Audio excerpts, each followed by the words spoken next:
So I've seen Tanya's interest and connection to cochineal grow since early conversations with Porfirio, in which she learned about the insect, the dye that it allows to give, the history of it being colonized, but also the history of it being cultivated by indigenous communities for thousands of years to arrive at the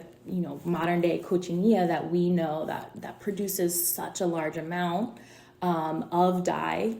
and that has been cultivated alongside the nopal cactus by these communities over time. And so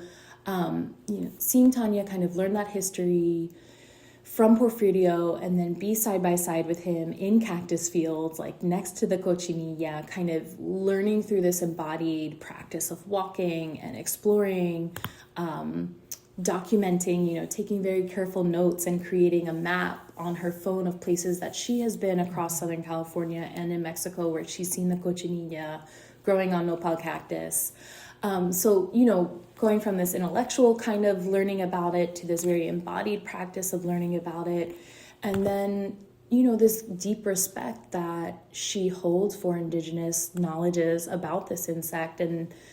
we were always in conversation about, not everything is meant to be shared, that there are very kind of proprietary knowledge and very sacred knowledges about this insect and being in relationship with this insect and how to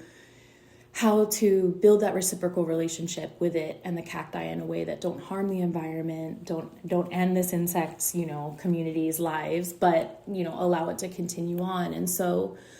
between Porfirio and Tanya, the conversation was always like, how do we allow more folks to learn about this kind of amazing process and this amazing insect and cactus and these traditions that have been around and cultivated for thousands of years, and without kind of exploiting that knowledge like we have in the past, right? That has been colonized and exploited. So for me, that just seeing the care with which Tanya walked in those conversations and was brought to those practices of being a steward of them and a protector in a way, or at least wanting to be involved in that conversation and understanding, those boundaries a little bit and how to tread carefully there.